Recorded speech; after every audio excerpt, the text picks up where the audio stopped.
Well, holy shit. I actually managed to do it. After procrastinating for ages, I finally managed to produce an audiobook version of the Lunatic Fringe book. It's currently available on all Amazon sites, audible.com, and shortly on iTunes.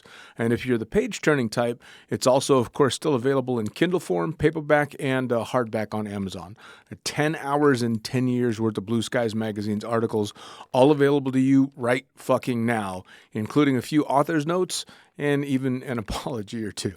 Enjoy.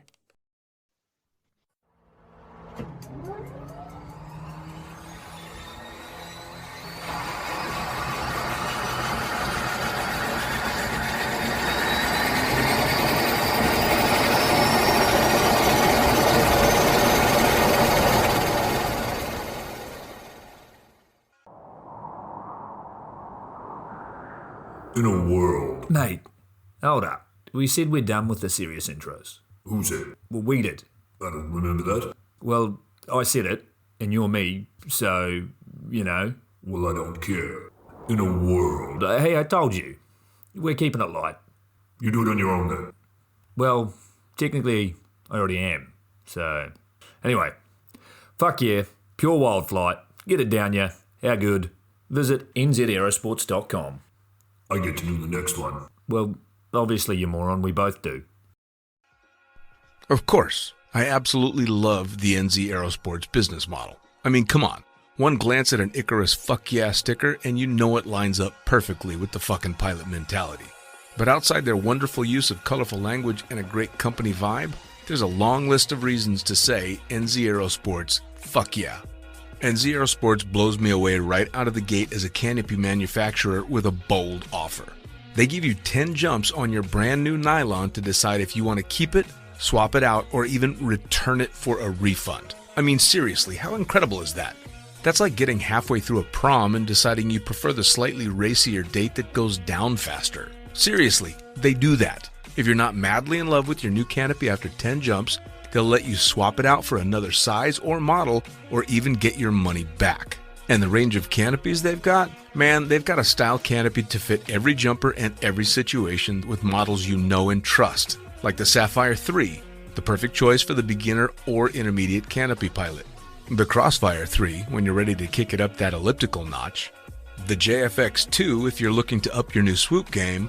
The Leia as the workhorse and dirtwater dirt beast. Or the Petra. The Petra cranks out crazy power and is nothing short of a record breaker. But hey, it's not always about speed either. Take the Kraken. Built as a low pack volume canopy specifically with wingsuiting in mind, she gives you all the performance you're looking for with the reliability you need that'll have you itching for that next formation, rodeo, or puffy cloud. So the equipment is top of the line kick-ass stuff as you already know, but how about the team? Well, the customer service gang is there to sort you out whenever you need them. Maddie and Beto are always there to help with Jen holding the reins. They're available for you at sales@nzaerosports.com, and they've got a kick-ass live chat tool on the website if you're wanting to hit someone up right away. These are the crew you're going to want to talk to get those custom orders in. With the stock nylon, once you know what you want, they'll have that shit on a FedEx truck as soon as the credit card machine says approved and get you in the air in no time. For your custom orders, you'll be able to get a time frame for building and shipping when you design it, so get to it. And demos. They've got demos in the US available from their partner Rock Sky Market. The whole US demo fleet is there with Sapphire 3, Crossfire 3, Kraken, JFX 2, and Leia canopies in a range of sizes. They also offer student and tandem demos in the US. Bottom line, every step of the way, NZ Aerosports is there to get you what you need, and I personally couldn't be happier to be teamed up with them here on Lunatic Fringe. And now, time to get started with Lunatic Fringe Into the Void, brought to you proudly by NZ Aerosports. Fuck yeah!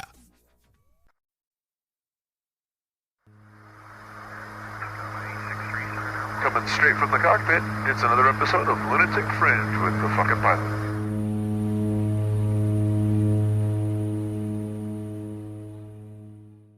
Ready, set, go. All right, back in the can for another edition of Lunatic Fringe Into the Void. And we're going to aim kind of towards safety. I want to hit on a lot this time around because I know that people are back jumping and doing it sporadically. And when you're only kind of current is when you're most likely to not do things right. So with that in mind, who the fuck are you and what do you do?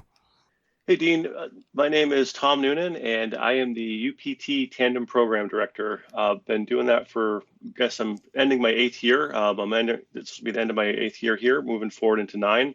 And I've been essentially working in the skydiving industry since 2006, since Ted Strong invited me down to Florida to run his tandem program back in August of 2006. Nice, Mr. Tom Noonan joining us again. That's it's awesome. I've been actually thinking quite a bit about you for a number of reasons. Just like in the intro, I wanted to talk quite a bit about safety, but you were doing a bunch of really cool things to help support people all around the planet during these crazy times. One of which I was lucky enough to get in on, and that was the Everest jackets. That turned into such an amazing project. To tell the story completely, I would have to go back about 2 years ago. I was actually walking through Kathmandu looking for stone carvings. There's so much art in Kathmandu and in Nepal, and so many artists out there that you meet them every time you walk through the villages and through the towns. And I met this stone carver named Amrit. And he had all these beautiful Om Mani Padme Hum stone carvings that he was selling in his shop with his family. And it was all being done freehand right there in front of us. Oh, wow. And I thought, wow, he could do this with anything. And so I purchased a few of the pieces and we started talking. And I asked him if he could do something with logos that I had with me, specifically at the time, the 3-ring logo and the Vigil logo. Those are, obviously I work for Bill and UPT, and I'm sponsored by Vigil. And I thought, how great would this be for me to bring home stone carvings of an Om Mani Padme Hum mantra, hugging or embracing the UPT 3-ring logo or the Vigil logo. So I talked to Amrit about this, and I sent him on Facebook the logos that I had on Facebook Messenger.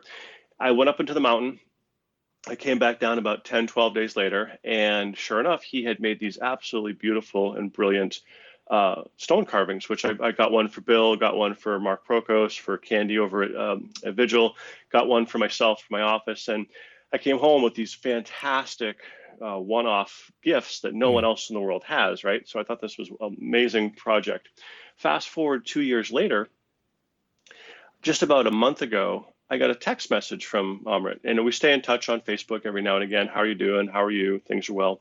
Well, he was giving me an update on the COVID situation in Nepal and Kathmandu. And the easiest way or the simplest way to explain it is up in the mountain, there is no COVID anymore. They managed to, they stopped all flights. So the villagers that live up in the mountains are actually doing quite well. They farm for themselves. They have hydroelectric electricity. So in the absence of tourism, they're basically just getting back to their roots. I have friends up in the mountains that send me messages on Facebook and videos of the families out in the streets or in the walkways, dancing and singing and having all kinds of celebrations. It's quite beautiful. And similarly, in the villages that are far, the villages far outside of the large cities, very similar scenarios. They're able to self-sustain for themselves, and they're just waiting for the COVID crisis to end. Whereas in the cities, specifically in Kathmandu, which is driven almost entirely on tourism dollars in many locations, that there's a lot of problems there, a lot of the same things we see here: unemployment, lack of resources. And so I was chatting with Amrit about this on Facebook, and he just casually said, if there's anything you can do to help in terms of, we maybe take some orders of stone carvings to help him get through this process. I thought, wow, you know what? I can do one better than that. I'm so blessed to be working right now. I'm going to get together with all my friends of Nepal, people that I've taken out to Everest over the last, 5-10 years, emailed 20 people, basically asked for $50 per person, just said, hey, if you guys can give me $50, I'm going to send all this money to Nepal. I ended up raising over $3,000 in about 8 hours, which was extraordinary. My friends just jumped at this opportunity. So I've been able to send Amrit and other friends out there that are in the city, just send them hundreds and hundreds of dollars just as a surprise. Sure. And when you're looking at an environment where the average annual income is $800 a year or $900 a year in the city, based on how that economy works, we're able to send our friends over there 3, 4, and in some cases 6 months worth of revenue of income, which is amazing, to help get them through the process. So that was just that was probably, or I'd say absolutely, the greatest thing I've done with my time since the COVID shutdown has occurred. I've managed to inspire my other friends to do something extraordinary with me. And as we're doing this, I don't know if this will make sense. This is how my brain works. That was so successful so quickly. I thought, what else can I do? Sure. What's next? And then I thought about my friend Rajan, who makes these Everest jackets for us. And I know that he's a self-made businessman. He's got a family. He operates out of a home factory, and he's got anywhere from 4 to 10 employees, depending upon how busy he is, that he also supports. And I know they're not doing much business right now because the tourism industry and the climbing seasons have been canceled. So I thought, you know what, that Everest skydive jacket, every time I come home with one, people always ask me about them and want to talk about them, and I'll sell them to people just as random. Hey, I've got 4 or 5 or 6 of them. If you want one, give me $100 for it, and I'll send that $100 back over to Nepal. Sure. Just that kind of thing. So I thought, well, first I'm looking at my closet and my gear closet at work, and I had 4 jackets, and I thought I'm going to sell these. So I put them on Facebook, $100 each, and they were sold in 45 minutes. So I raised $400 more, which again is like 3 or 4 months' salary for someone out there. Fantastic. So Sure. I raised that, and then I thought I can do more. What's next? And so then I contacted Rajan, and I said, look, I got such a positive response off of these jackets that let's put an order in. I'm going to expect to get 10. I'm going to cap it at 20, just from a practicality perspective, because they all have to come to me. I then have to ship them out to people around the world. Let's just limit it to 20, and we'll be lucky if we get 10. And he says, okay, great, let's do this. Well, I think I ended the order at 45. There was so much positive response in this that I couldn't say no, because obviously the whole purpose of this is to generate revenue and income for my friends overseas. Sure. That, of course, I took every order in that I could. And we raised so much money. If you think about 4,500 times approximately $100 per jacket, we raised another $4,500, not only just in revenue for him and his company, but it's also employing his workers. So Sure. the exponential effect of that. And then I'd say if I added up everything, it's probably close to $7,000 or $8,000 that we've been able to raise through all of these little projects. And so now I've created another, so that group that you were talking about, I created a Facebook page called Everest Skydive Jacket Club or something like that, Right. where everybody that ordered a jacket can actually follow the production process, meet Rajan, meet the people that he employs, and see their jackets being made. So I did a similar thing with Amrit and his stone carvings, which I'm going to release in the next week or so. And then my other friend Shanta, who sells mandalas, those small paintings of all of the different Buddhist scenes and cultural histories. We're going to do another one for him for that. So basically, I'm trying to generate revenue for my friends out there in this time of need, effectively, while their tourism industry is shut down. And the response I've gotten from my friends from around the world has just been overwhelming. It's humbling to think that I could have such a impact on these people overseas, the ones that I'm helping. And it's not me. It's literally an army of friends that have all kind of come together and have helped me facilitate this. And I don't know if you're a fan of Jerry Maguire, but I have always referred to these friends of mine as my ambassadors of Kwan, because they are, without a doubt, the most gracious, always ready to help friends that I've ever known in my life. And more of them come out of the woodwork, so to speak, each time I do this. So it's this growing army of ambassadors of Kwan that are helping in our own little way to make the world a better place, at least in Nepal at this point. Sure. Well, and it couldn't shed some light. It really couldn't come at a better time for Nepal. It's so sadly ironic. When I was there last year and did the Everest hike and everything, when I was getting my permits to do the hike, they were asking, hey, are you going to come back next year? It's the big tourism year for Nepal. We're really pushing to have, I don't know how many millions of people that they were shooting for, really, really wanting to up their tourism game because it is so vital there. Of course, I was like, well, yes, I absolutely want to come back. And of course, I haven't even gone up the mountain yet, but I'm hemming and hawing going, well, I got to see if I survive this one. And then I was absolutely planning on going back. And of course, then this hits.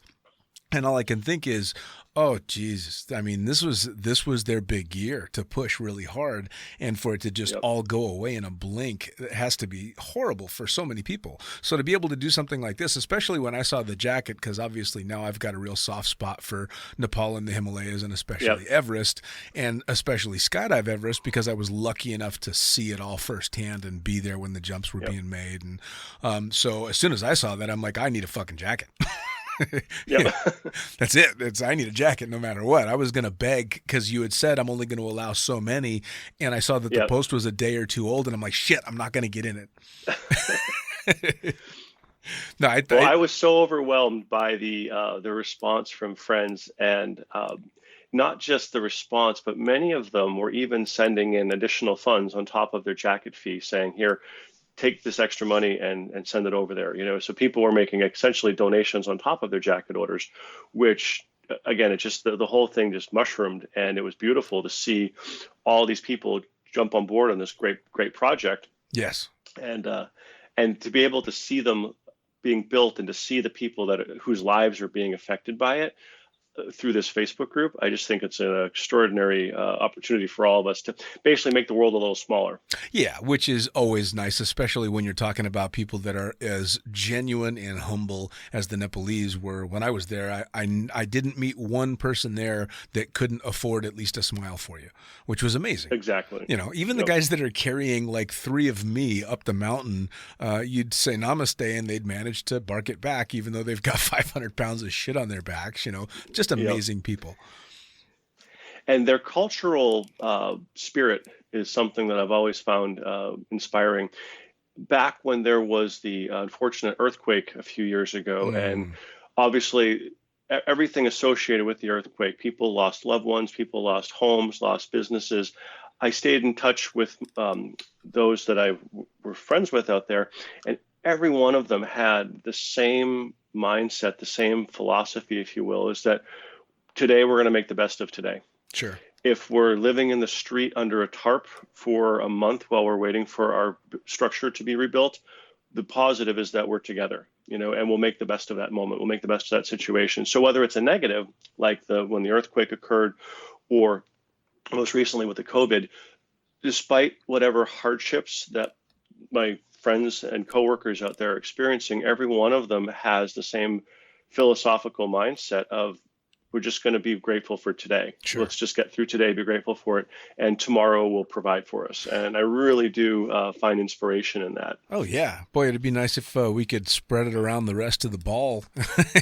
get the rest of the planet thinking that way. But hey, baby steps, I guess, right? Yeah, little by little. But that's part of the whole experience. One of the things that I'm most grateful for with Everest Skydive in general is that it's an international event. We've got international staff members, international guests that join us. And those extraordinary human beings that live in Nepal have exposed the world to a better way of thinking in one way or another. Everybody has been inspired in their own capacity. And I've got friends in Australia who are inspired in one way by the people they met and people they work with, others in the UK, others in Europe. So my one little contribution here has simply been to connect all these extraordinary people from different parts of the world, and then that infectious enthusiasm that they learn and that they live with in Nepal, they take home with them. Sure. And I've seen that manifestation of change or adaptation, however you want to frame it, of people's perspectives have been completely opened up when they go home to their home life and bring back the things that they've learned from that culture. I think that's the most valuable commodity that we offer, is the opportunity to experience some form of personal enlightenment. Sure. And it affects everyone differently, but I think everyone that's gone out there has had that personal enlightenment, and it's affected them in different positive ways. So we're really just spreading positivity based on the people that we are blessed to be able to work with and communicate with and call friends in Nepal. Sure. Over the years. Well, when I came back from it, I definitely came back with a different perspective. And granted, in my own crude fashion, my mentality was try and be less of a dick. You know, and it really has rubbed off. I mean, I've got my pictures on the wall, and I've you know, got my my memorabilia, and I have the necklace that was blessed for the ceremony for Skydive Everest and all this stuff. And every time I see it and think about it, my thought is just be nicer, just be a little bit nicer, because these people are living with 1/1000th of what you have on a daily basis, and they're generally happier than a lot of people I know. So it's really nice to see, and it's nice to remember. Yeah, just be nice.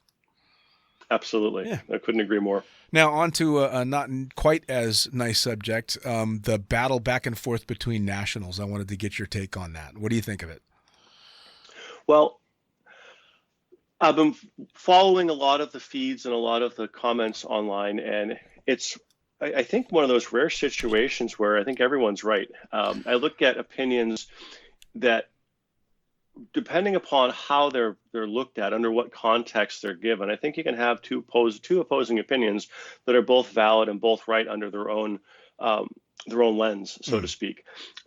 Primarily, I would start with the idea that I'm supportive of the cancellation of nationals, simply for the fact that, on a personal level, seeing the idea of skydivers traveling from all over the country congregating in one location for a period of time, to me that looks like a higher than acceptable risk of exposure to spreading COVID, you know, going back to their home locations. And we're already seeing that on a much smaller basis in some drop zones. So if it can happen on a single drop zone, despite temperature checks, despite testing and all the social distancing protocols that are in place. And let's be fair, honesty to me is the best policy. We have social distancing protocols in place in most drop zones, but we're skydivers, and skydivers tend not to follow social distancing protocols. They'll do it in the morning, and then by the afternoon, you'll see, you know, people not wearing their masks. And it's not a good thing or a bad thing. I say it without emotion or opinion of emotion, but my own personal observations is seeing people not social distancing, not wearing their masks. And thankfully, it's been a low incident rate of exposure on singular drop zones. But when you take all of those drop zones and put them together, then you have a much higher potential of creating, I don't want to use the term spike in the curve, just like they say in the news. Yeah. And to me, that makes the most sense. The health of the community, the health of our friends in the sport. Well, that being said, I also appreciate the competitive nature and of our teams and of competitors in the sport, or really in any sport, that are willing to risk that to compete and to win. So I have a tremendous amount of respect for competitors that want to still push through this, still go on and compete with one another. And ultimately, I think that with USPA's, my understanding, USPA is only doing their due diligence right now. I think I read that verbatim online, that right now they're simply exploring all their options without reservation of a decision, and that they haven't made any decisions. They're not leaning one way or the other. They're simply trying to look at all possible outcomes of this.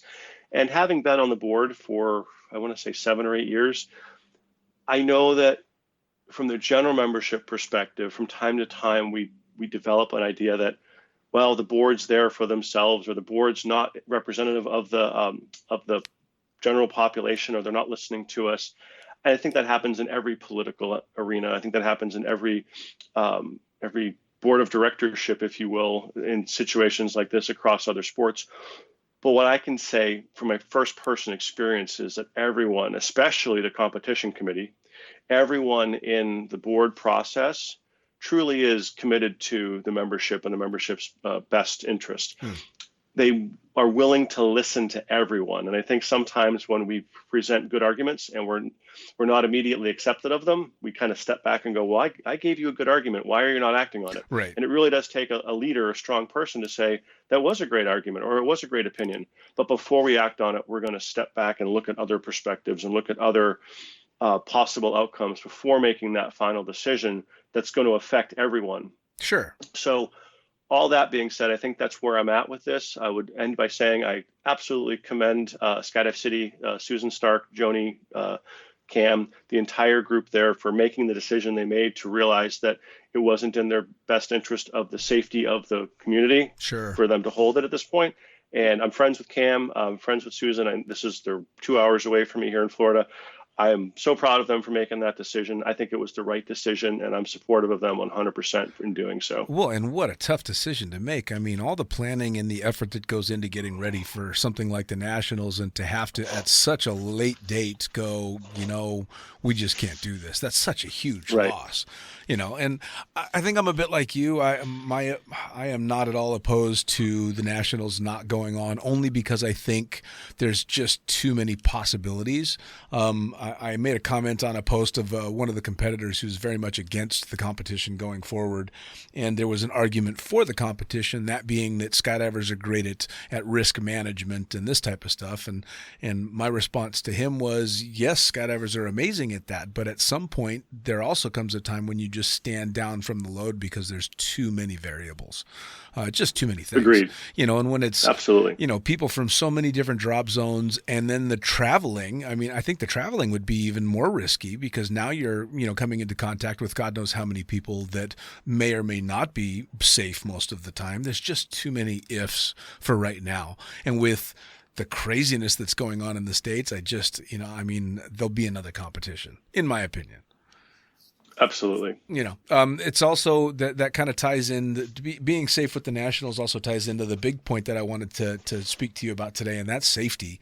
I know that with drop zones reopening, I just saw a post not that long ago from USPA members talking about the rash of incidents that have been happening, primarily swooping accidents, from people that are right back at it and pushing hard, that haven't been uncurrent in years. And I really kind of wanted to get your take on what people need to be doing now as things are slowly opening up to, kind of make sure that they're not, flying with their heads up their asses. I'm happy to give my thoughts on that. I got my A license August of 2000, I think it was.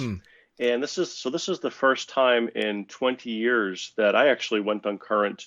I've jumped all year, every year for the last 20 years. And with the COVID stand down, I actually went on current on this year. And it was by choice. And I say that as a risk mitigation comment, as we talked about that. You were mentioned earlier about risk mitigation and skydivers. I had the opportunity to stay current as the drop zone was flying loads. I just wasn't willing to take that risk. I wasn't willing to, especially early on, not knowing what the transmission rate was going to look like in the beginning, what our effective exposure to it was going to be. So I went the longest without skydiving in my career during the shutdown as well. Eventually I did get back and get recurrent, and I started jumping again, but strictly on an absolute need basis for product testing, courses I was running, things like that. But even in that capacity, I still wasn't 100% comfortable with my decision in terms of exposure to potential COVID. I was just hyper vigilant I was getting on the airplane with my visor down on my G3. I didn't want the visor even open in the aircraft, thinking I'm imagining all these germs bouncing around inside the plane. So that being said, when it comes to canopy flight, I don't think that it is unexpected that when we take a break and then immediately jump back into high performance canopy flight, that there's going to be a curve of experience that's going to have to be rebuilt back up again in order to return to what would be considered a relatively safe environment. Now, I don't know what happened with these specific incidents because I wasn't involved in any of the investigations. But what I look at in something like this is that most people don't have access to a range of parachutes. They don't have access to, say, a Peregrine 68, a Valkyrie 92, a Leo 103, a Crossfire 3120, a Sabre 3170. They don't have access to a large progression of parachutes to basically step them back down again to their high performance parachutes.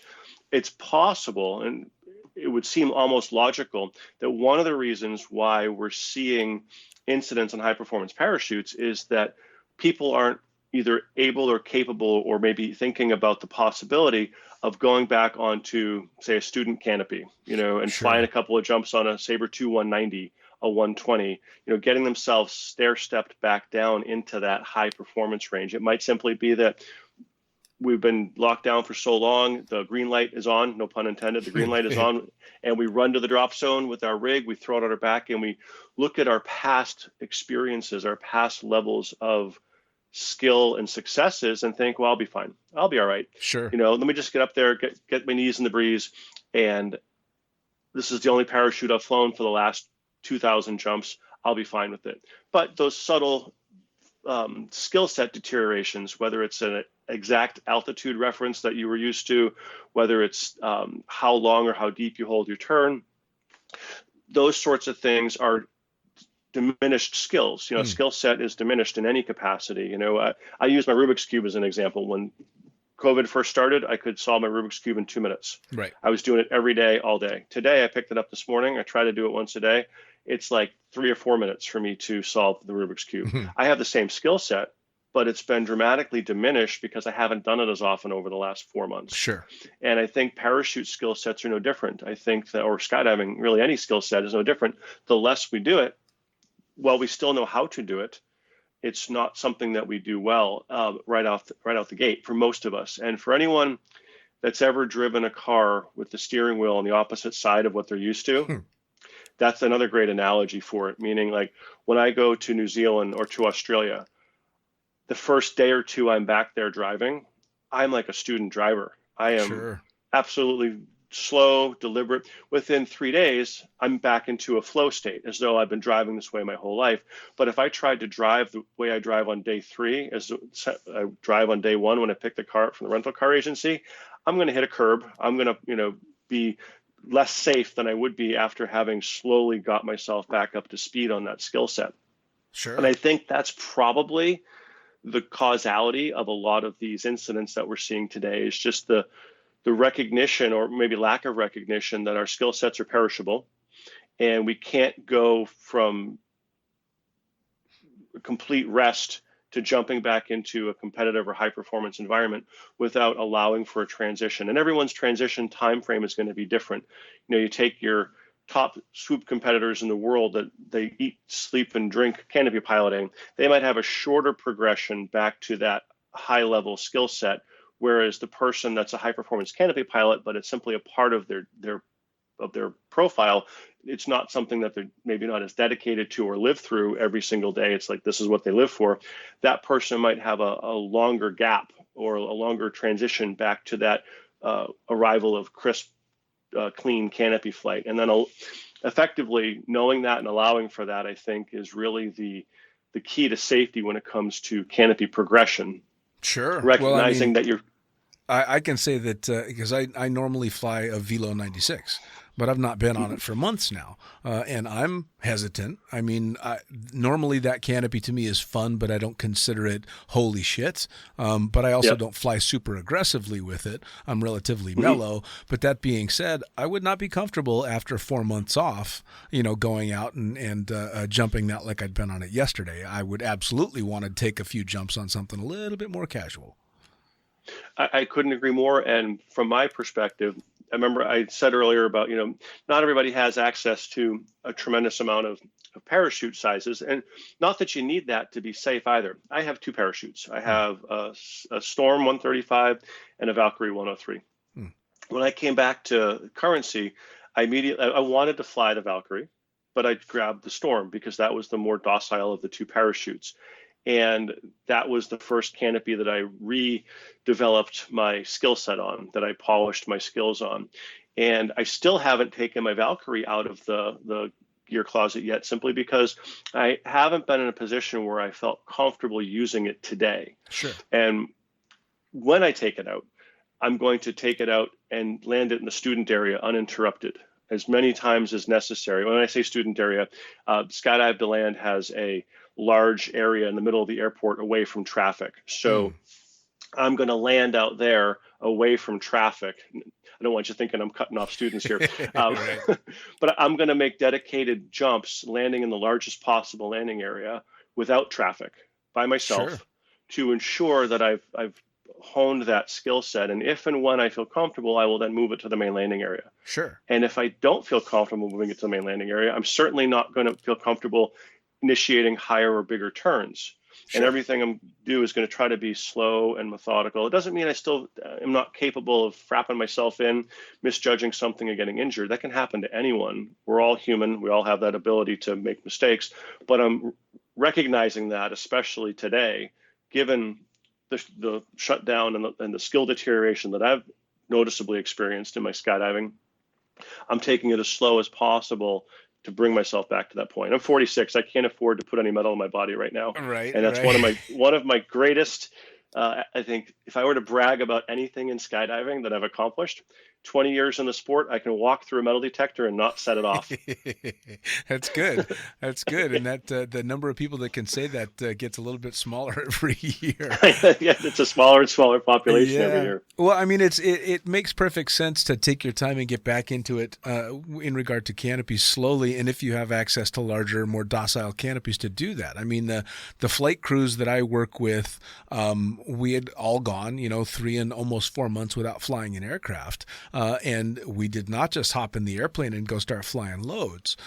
Every single one of us got reacquainted with the aircraft. Every single one of us sat and did drills in the cockpit. Every single one of us went and flew around the patch on our own, being very methodical and mellow just to get back into that. Because you hop back in the cockpit of a jump plane and you're looking around going, all right, where the fuck is that switch? And what do I do here? And that's obviously not the mindset that you want to be in when you're back to, having jumpers on board and it's game time, so it's the same thing with canopies. Obviously it's just your ass on the line. Although if you're a tandem instructor that's been down this entire time and having to get reacquainted, I think it's even more important that you take your time and get that skill set back, because it's not just you, it's you and somebody else.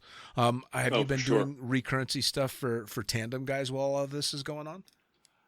So our tandem recurrency has actually been really smooth. It's a 90-day, 180-day, 2-year recurrency cycle, meaning that if someone goes over 90 days, that's their first recurrency. Over 180 days, it's a slightly more engaged recurrency. And then over 2 years, that's essentially a retraining.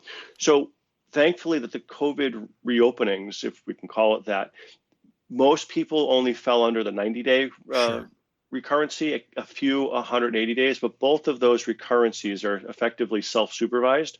So we haven't really run into any issues where people have gone so long with tandem jumping that they haven't been able to get recurrent either on their own, or in the highly unlikely scenario someone's gone an extended period of time, that they have access to examiners to assist them in getting recurrent. So we have seen a tremendous volume of recurrencies come in as the world has started to open back up again.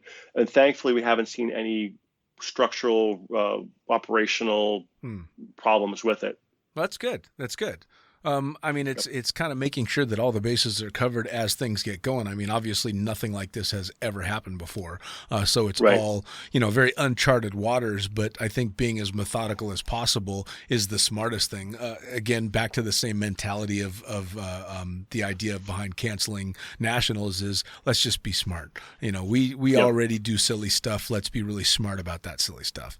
Now, that being said, I saw a post that you put out not that long ago, I think probably last week, that gained a lot of traction that I want you to talk about, which is the AAD discussion that you put out.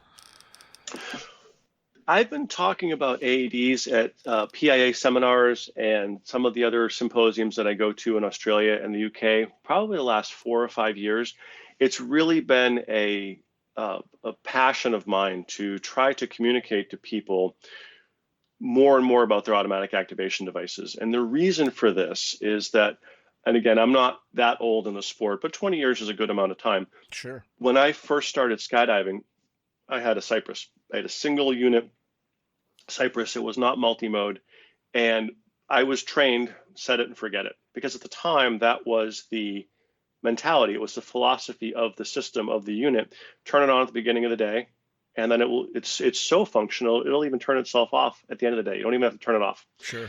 And that's how I operated. I was a belly flyer. Eventually, I started sky surfing when I got enough jumps. But largely my AED had no real effect on the type of AED or the mode it was in, had no effect on how I was using it, because at the time there really wasn't any parameters that could be exceeded by the type of skydiving we were doing. Sure. Fast forward 20 years later, we've had multiple AED activations during swoops, and more than one of them have resulted in fatalities. Sure. And we've then progressed on in student modes. We've had student activations.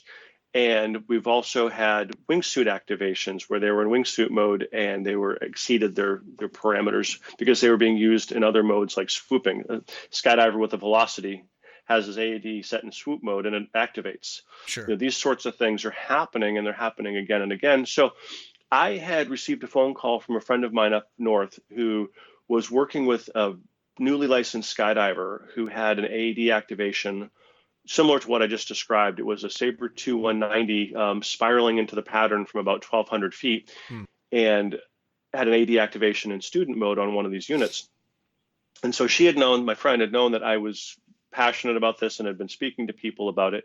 So she asked me if I would speak to the skydiver, just to kind of help him understand what had happened. And we spoke for 20, 30 minutes. And once I explained the scenario and why it did what it did, and we looked through the manual and figured out what the activation altitude was. 1,100 feet was the student activation altitude. That it was a foregone conclusion that his purposeful acts, as I called them, his deliberate actions of initiating a steep toggle turn at 1,200 feet, the only logical outcome was for the AED to fire. And I give him credit. He was open and honest with me. He said, when I was trained just to hit the buttons. And once it was on, it was on. There was really no register or understanding of what's the difference between expert mode or student mode. What's the difference in activation altitudes between brands, whether it's 1,100, 1,000, 900 feet, whatever it is. And so we started talking about all this. And I used what I've believed to be my greatest contribution to skydiving, not to pat myself on the shoulder, but I think my greatest contribution to skydiving in the last 20 years is my analogy between AEDs and coffee pots. All right, let's And I explained to him, I said, your automatic activation device is just like your coffee pot. And if you don't drink coffee, it's just like your toaster, because everybody eats toast. Your coffee pot's primary job is to make coffee. That's what we buy it for. It's what we use it for. And your AED, the reason we spend the money on them, the reason we install them, its primary job is to save our life if we are unable to do so. And people can argue about whether or not AEDs, they're only designed to initiate a reserve deployment. Everything else has to happen in sequence for you to survive. But the statistics show that it works in that capacity, that a properly installed, properly packed AED and reserve combination, more often than not, in the 99 percentile, will save your life if it activates. And that's our expectation, that if we're knocked unconscious, it will save our life. It will activate when we are unable to do so. That's making coffee. Everybody knows that.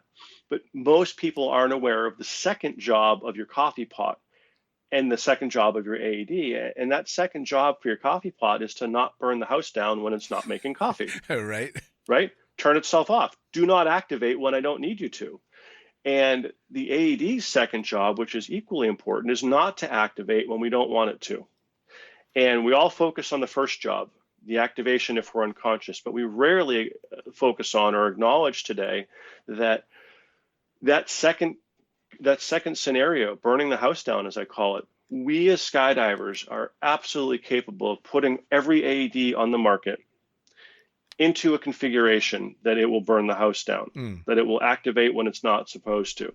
With one exception, the swoop mode, when used in conjunction and when used correctly in that capacity, won't activate on a high-speed canopy descent, which is really shutting off the coffee, pulling the plug out of the wall socket on the coffee pot, so that it can't turn on or turn off, which is really the only logical solution when you have canopies descending at 100 miles an hour, at those speeds and those altitudes.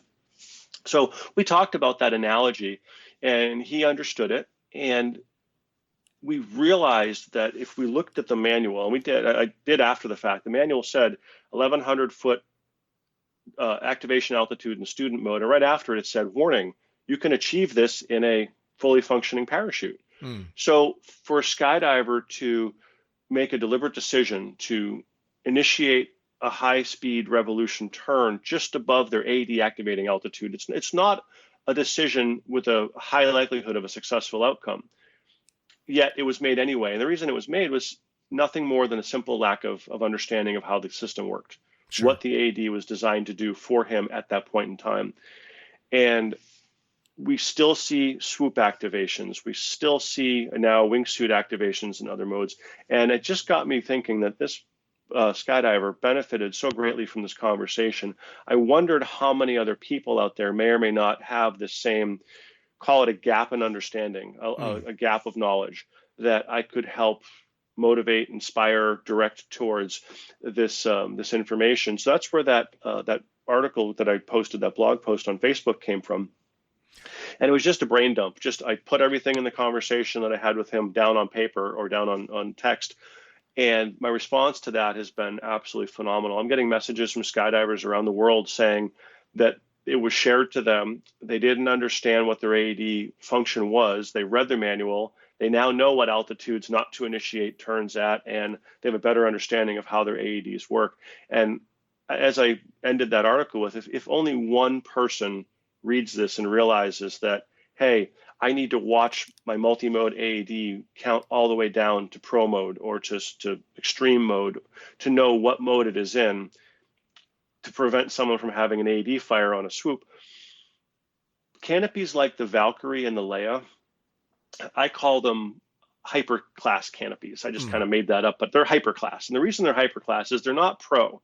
They're not your Peregrines or your Petras, but they're pretty darn close to it. And if we step back to the VXs and the velocities, you could get a velocity or a VX to fire in swoop mode. Fire in pro mode, but you had to be perfect. You had to have the perfect power band, the perfect initiation height. You had to let that canopy build up all the speed it wanted and it needed. And if you were a good enough canopy pilot, you could have an AD activation on your velocities, your JVXs, all those prior generation cross-brace canopies. Sure. Today, however, and I think this is something lost in translation in the community, is that the Leias and the Valkyries are so close to pro mode, pro caliber wings. You don't have to be perfect in your turn and your execution and your skill set to activate at those pro and expert speeds. Because we're seeing more and more of that these Valkyries and these Leias are so efficient and such great wings that not so great canopy pilots, and by that I just mean people that are not pros, people that are not CP trainers, CP professionals, if you will, that the everyday skydiver, myself included, who's admittedly not a high performance canopy pilot at the CP realm and probably will never be, but I can initiate an activation on my Valkyrie if I jump one small enough, if I have a decent of enough turn. So understanding that these hyperclass canopies are so close to the firing parameters on every single descent that we as skydivers, I also said in my article, I'm the sole stakeholder in my own safety when I put that parachute on my back. Sure. If I jump the difference between a 103 and an 84, and that difference is the speed differential to activate my AD in expert or pro mode, and I don't know that, and I'm not aware of that information, that's on me and no one else. Sure. And that's why we see people jump with GPSs like Flytech to see what are their descent speeds, what are they? Are they coming close? Are they near it? And ultimately why people, when they're jumping these hyperclass canopies, and even with the old school velocities and VXs, should be jumping them in swoop mode as opposed to pro mode. Because the next time we lose a skydiver on a swoop activation, it's going to anger, obviously, the community because it's going to be perceived as though the unit performed incorrectly. Right. But the unit's only a calculator. It's calculating airspeed changes or air pressure changes, and it's calculating that into airspeed and descent rates. And we as a community are capable more than ever today of putting ourselves and our parachute systems in parameters above and in excess of those firing parameters. And it's our job not to do that. If we're going to use an AED, we have to, you know what your stall speeds are in your aircraft. And if you fly that plane into a stall, it's not the plane's fault it fell out of the sky. Right. it's your fault for not giving it enough airspeed to stay aloft. I wonder You know, and how many horrified gasps there would be from jumpers around if they had an AAD that told them how close they were to a cypress fire or a vigil fire. Can you imagine? You land and it tells you 4 out of the 8 jumps you did, you almost fired your AAD. You'd shit yourself. It'd be hundreds. I would assume hundreds of skydivers, if not thousands, because we don't know unless we use GPS. And even the GPS isn't perfect. It's a good estimate, but it's not exact. You know, it's not 100% infallible. So just understanding what the AAD is designed to do, and really, I think I'll close this out with the thing that I took away from this, which I hope is also something that we look at as a community, is that the transition of ownership of responsibility.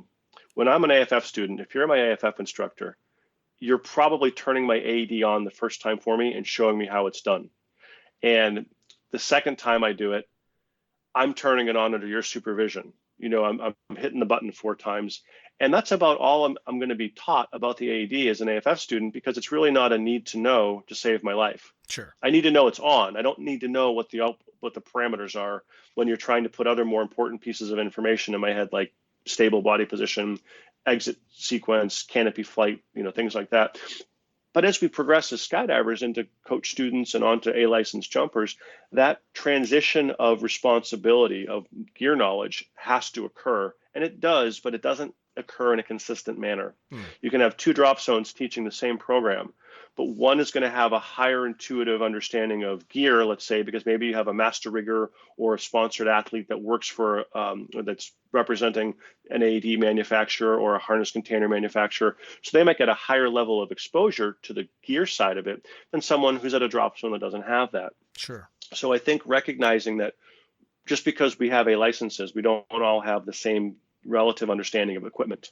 Sure. Because we haven't all learned in the same environments. And that's the highlight that I was hoping to get with this. And I think I did. Like I said, based on the responses back, I'm so glad that I did that. It's been one of the most productive things I've done with my COVID time, for sure. I'm getting, I think it's been shared 50 plus times and across different platforms. And I'm getting personal feedback from people thanking me for taking the time to do it. Sure. And that it's now made them safer. Well, so you know, I mean, I can't be any happier. This is one of the winning scenarios for social media, is that it spreads words like this. Because, I mean, let's face it, modern day skydiving, there's a lot of really big organizations out there that do an amazing job of teaching their students, and a lot of amazing canopy courses that, you know, it's one group on multiple drop zones, and so many huge resources for learning. But there's also still a lot of mom and pop operations where, and even in the big operations, things slip through the cracks, or instructors gloss over one area that they don't think is quite as important, and they come back to it later. But something like this gets out there to people that maybe just didn't take the time to learn themselves. They were never introduced to this kind of stuff. Just like you and I, they got the you push it 4 times, wait until it counts to 0 and go jump. Because I was the set it and forget it generation as well. You know, I mean, I started jumping just about the time the Cypress was becoming the you have to have this thing. You know, before then it was the FXCs, or I don't even remember if that's the name of them, the bricks that would be strapped to your hip and stuff like that. Yep. You know, so it went from this might work to you need to have this, but the training wasn't necessarily there. So stuff like this, especially being put out in these platforms and shared when we're all sitting on the couch wondering what the hell to do next, is great, especially now that we're starting to jump again. And that, to me, has been the biggest fear factor, I guess you could call it, is that when we started getting when the world started opening back up again, I tend to think in, I don't want to say negative terms, but I was so worried that this kind of information was not going to be out there. And not just with AEDs, but even with canopy flying, you know, separating from CP for a moment, just in general, making sure we have the right parachute over our head at this point in our life, meaning coming out of COVID, is as critical as it's ever been. And what I mean by that is that most skydivers, myself included, we tend to plan for when things go right. We want the best parachute, especially if we're going to spend thousands of dollars on them. the best parachute for the maximum amount of fun, maximum amount of enjoyment and utilization. And we tend not to think about maximum ability to be able to sink it into someone's backyard with a chain link fence, or avoid a tree, avoid a building, that sort of stuff. If I have to land this on the side of a highway, am I able to sink it in and not drift into the road as I'm, swooping across the shoulder of the road? And today, more than ever, because we're a little rusty, because we're a little bit uncurrent, people are getting out late. Their spotting is a little rusty, so they're not landing back on the drop zone as with the same consistencies. They're not landing in clean airspace with the same consistencies as they did 4 or 5 months ago. And so we have canopy conflicts, we have low turns to the ground, we have injuries of landing off the airports. And I keep going back to the idea that every skydiver, if anyone's still listening to this, if we've held your attention this long, ask yourself 2 questions. 1, can I land my main parachute off the airport safely? And if the answer is yes, great. But if the answer is no, stop now. Do not pass go. Don't go straight to your canopy coach and get coaching to be able to feel confident and show the skill set to be able to land your main canopy off the airport, because you will have to do this at some point in your career. And at this point, you're more likely to have to do it today than you were a year ago, because people are uncurrent. Even those jump pilots are uncurrent with their GPS spots. Oh, yeah. Right? No, everybody's a little rusty. Yep.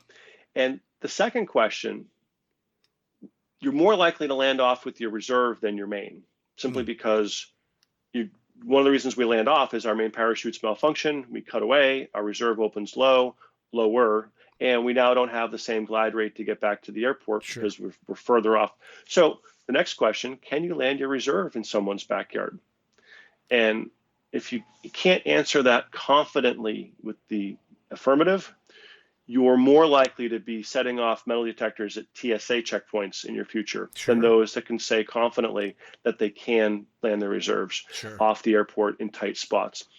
And so recognizing we do or do not have the right tools in our tool shed, the right main for not just when things go right, but when things go wrong, and also the right reserve for not just when things go right, landing on the airport into clean air, but landing off the airport in someone's backyard.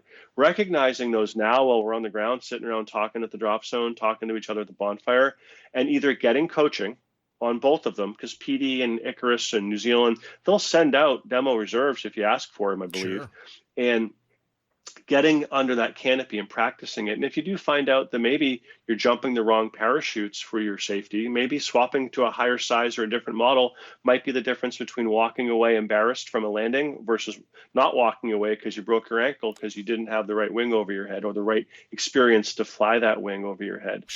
And I practice what I preach. I was jumping my Storm 135, and I had the opportunity to obviously jump my Valkyrie 103. I took the Storm, and on a tandem evaluation jump, an examiner course I was running, we were the last ones out, and the green light was on. Got out long from off the airport, and we were barely made it back to the airport, and the landing area was swamp, taxiway, a little patch of smooth mowed green grass, turbulent inducing buildings, and all the things that you could put into an incident report. If you were going to write an incident report about me getting injured on this landing, all these key components were there in the incident report. And like most skydivers, as I'm making my way back to the airport, I'm doing that calculation in my head. Am I going to make it? Am I going to make it? I'm trying to visualize my glide rate. And every second I say, am I going to make it? That voice in the back of my head's going, no. And no keeps getting louder and louder. So as I'm making my way back to the airport, everything I overfly, I'm looking at it going, I can land there, I can't land there, don't want to land there, that's a swamp. And I'm identifying all the danger areas. And eventually I made it over the fence, so to speak, onto the airport property. And it was at that point, my decision was to stay where I was and sink in and land in this mowed grass strip, basically the object-free area off the runway, or try to make it over the swamp and around a tree line that was potentially turbulent, And I remember looking up at my canopy saying to myself, this is why I talk about this stuff. I've got the best parachute in the world over my head for this specific moment. Sure. Things are not what I planned them to be. I had planned to land in the student area with my tandems, which was 300 yards away, but instead I'm landing in a really tight, ugly spot, and I have a parachute that I can bring in 3/4 breaks and sink it in. I'm in control of my flight path, and I was imagining my Valkyrie 103. If that was over my head at this currency level, I probably would have been okay, but it would have been as much of my luck bucket than my skill bucket. Sure. Whereas this landing was all skill bucket. I made the deliberate decision to fly the more docile parachute, better for landing off, not even expecting to land off, just knowing that we were getting out last on this jump run, and everybody's a little rusty this time of the year that we're all coming out of it. And I remember standing there all by myself, nice soft stand-up landing with this parachute. I was so proud of my decision-making process at that moment that I'd had the foresight to say, you know what, I didn't fly the way I could, I flew the way I should. I didn't jump the maximum fun parachute that I could.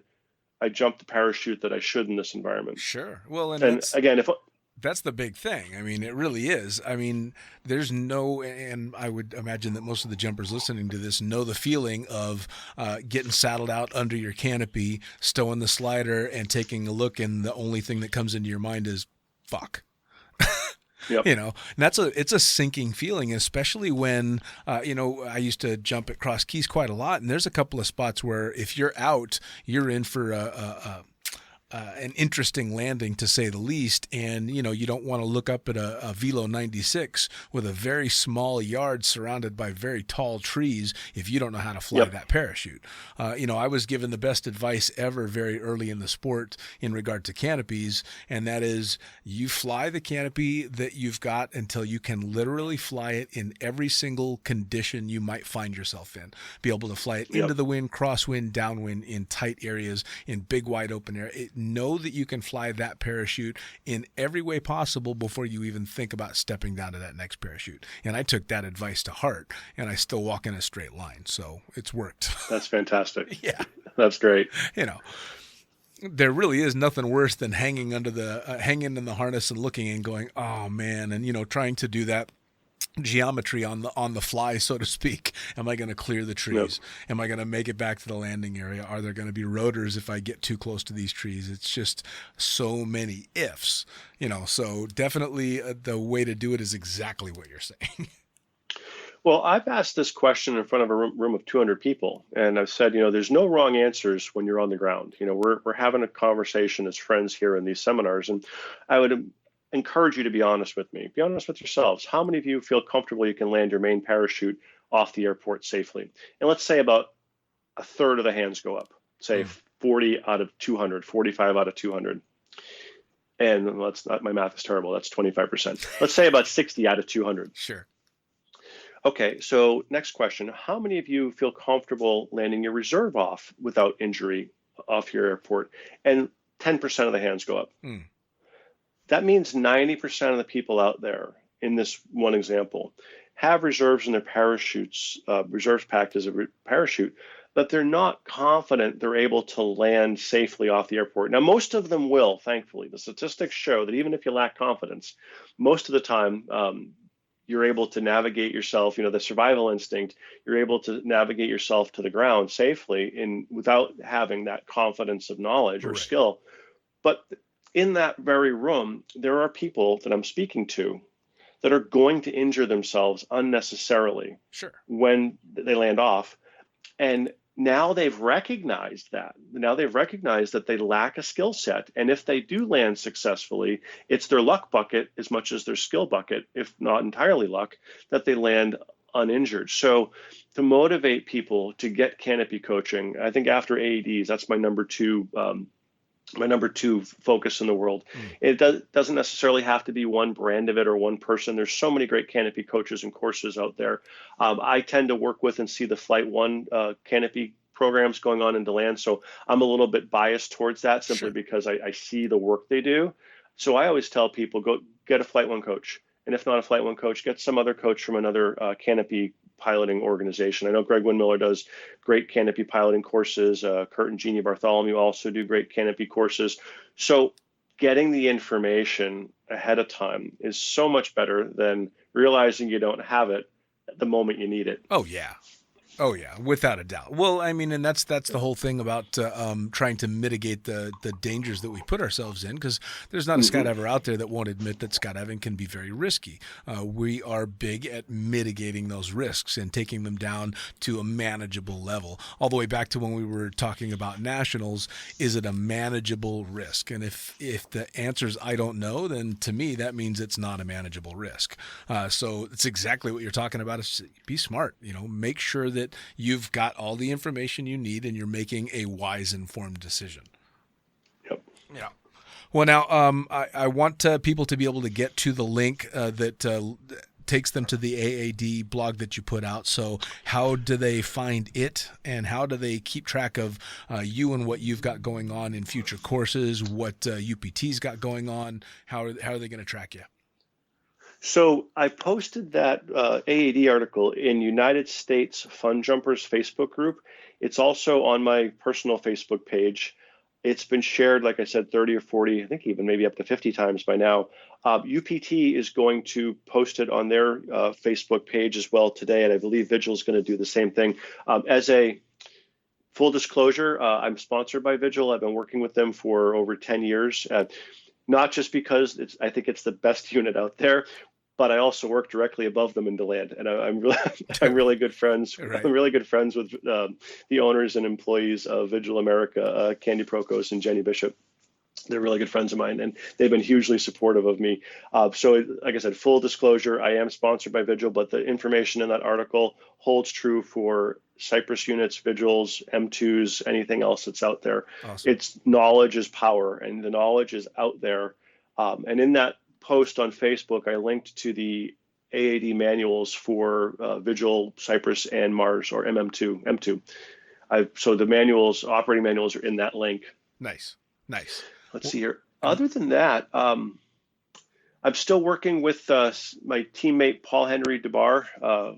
He and I have been putting together global skydiving expeditions, minus the global right now because Right. There's no travel. But 2021 should be a pretty extraordinary year for us. We have some great projects. I've never been the kind of person or personality that talks about something before it's been done. I always prefer to, say, do something and then talk about it. Sure. And share it with the world. We will advertise the projects, so we're going to be inviting people to go along with us next year. We got these great projects coming up, but we are moving full steam ahead with that, and Halo projects as well. We're bringing Halo events to local drop zones around the world. And we have some pretty exciting news in the Halo world. I'll save that for our next conversation, Sure. but we have some pretty great projects and even products coming down the pipe in our sport Halo world. So despite the fact I haven't traveled in the last 5 months, but keeping busy, I've actually been busier home now than I ever have been before. And just like you were saying, when you moved in with your girlfriend after 4 days for Right. 3 months, Julie and I have been together almost 8 years, and this is the longest I've been home in that 8-year period. It's usually I was home for 2 weeks, gone for a week, Right. home for 2 weeks, gone for a week. And I think we probably had the same look in our eye day one, like, okay, here we are, we're locked in. Let's Yep. hope this goes well. Yep. And it's just been extraordinary. I've had such a great opportunity to reconnect with her and just be a homebody and be living in paradise here in New Smyrna Beach, go to work every day in DeLand. We are essential employees, thankfully. So we were able to stay employed during this this pandemic, or whatever you call it. Sure. So I got to see what my other life looks like, what my life, once the travel ends, what it's going to look like Right. being a 9 to 5 back and forth to work. And I'm so glad to be home. I did reconnect with my best friend over the last 5 months. We've had just a fantastic time, just, playing board games and just making each other laugh. It's kind of a contest who can make the other one laugh more throughout the day, and we're having a blast. That's a good contest because it's either that or it's who can stab who the most times when you're locked in together. Luckily, both you and yours and me and mine have survived the lockdown, so I think we're seeing the light at the end of the tunnel, and everybody's still smiling. So that's good. Yeah.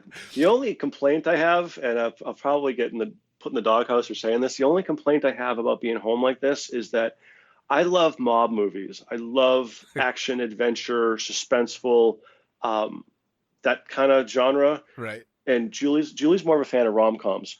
So we have to kind of, one night we're watching Casino, the next night we're watching something she wants to watch, Right. So I could be halfway through all of my my crime movies through COVID, but I have to, basically give and take. We have to watch a couple of her movies too.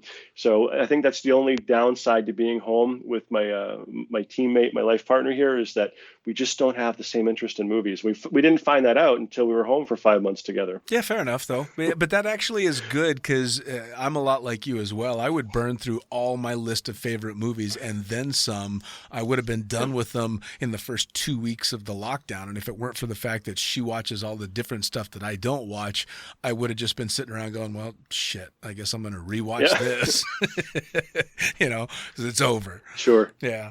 Well, now that I know but if that's the worst I have to complain about, that's I'm doing pretty good. And that's not too bad at all. Now, I was just going to say, now that I know that you're parked right above Vigil, I'm going to hit you up to get one of the Vigil guys on the podcast, and we can hear it from the horse's mouth. Oh, and I still need to thank you for putting me on the podcast with Bill, because holy shit, was he fun.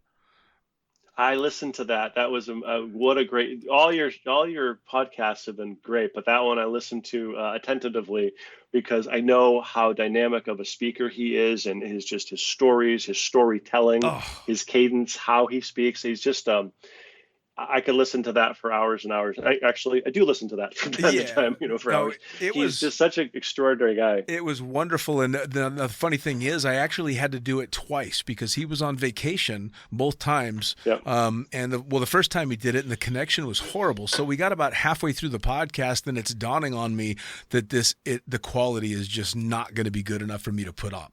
There's no way. Yep. But the stories he was telling, I was pissing my pants. I'm like, I can't believe he said that. It's holy shit. And so I thought when we did it the second time around, he would be a little bit more tempered. Because you know how people are. They'll go, oh, yeah, maybe I was a little too loose on that one. Not Bill. It was beautiful. He was just throwing stuff out left and right. And of course, for me and all our generation of skydivers, I mean, that's Uncle Bill, man. My first jump was staring at that beard and that horrible wood paneling behind him, watching that video, and and realizing just how sharp this guy is and how much he's contributed to the sport and how stupid they were too. They were crazy. They were absolutely out of their minds in the most wonderful way. So, it was, again, I got to thank you for putting me in touch with him and getting that one set up because it was amazing. Well, that's what I do. I connect extraordinary people with each other. Yeah, man, it was. Well, with that, hell, I'm going to end that on a high note. Tom, thank you once again so much for taking the time. I want to hear about all these next projects that are coming up as they start to come to fruition.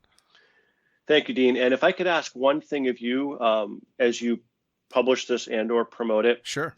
I'm just one voice with a very singular view of things because of what I do and where I work and how I see the world. I would encourage you to encourage your audience to make their voices heard. Sure.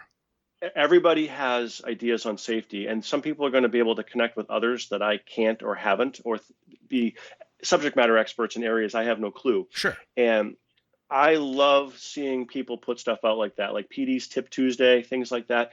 Encourage your audience to make their voice heard for safety. I think that will be great for all of us. Absolutely. And I'm looking forward to reading and listening to other people's recommendations. I want to get better and safer too, and I certainly don't have all the answers. So if we could take this podcast and use it as a launching board for post-COVID reintroduction into everyday skydiving, what else is out there that we need to remind ourselves about? And if we take that path, I think this time was extraordinarily well spent if somebody takes the reins here and puts the next safety article, the next podcast out on safety. And we'll just keep doing that and making the community safer. Oh, man, I think that's a fantastic idea. And everybody, you just heard it. Tom's telling you, get that information out there. If you've got a unique take on a safety issue, or you've got a question about safety and you want it answered, you need answers to these things, get it out there.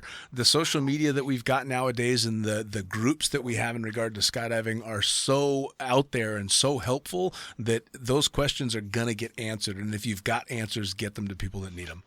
And again, Tom, fantastic. I really appreciate your time, man. You have a great one. I know you're a busy guy, but we will talk again soon. Dean, always great to catch up with you. Take care. And there you have it. Another episode of Lunatic Fringe Into the Void, brought to you as always by, and say it with me, fuck yeah, NZ Aerosports. Head to nzaerosports.com. By Pussfoot. That's right, head to pussfoot.com, the extreme sports collective, and check out everything they've got to offer. By summitparachutesystems.com. Jarrett Martin and the family cranking out amazing pilot rigs, as well as incredible rigging courses. And now joining the Lunatic team, it's the one and only Tony Suits. You know him, you love him. Head to tonysuit.com. Check out all the amazing standards, as well as the new incredible signature line they've got going on. And as for us, the Lunatic Fringe is now on YouTube. That's right, you're going to have the chance to put faces to the audio by heading to youtube.com and looking up the Lunatic Fringe podcast. It's easy. Hit the like button, hit the subscribe button, check out all the amazing videos from the previous guests that we've had, as well as new and upcoming interviews on video. As always, I am the fucking pilot. Head to thefuckingpilot.net or theprincesspilot.com. Thanks for joining. We'll see you next time around.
Get on the front, get on the front, get on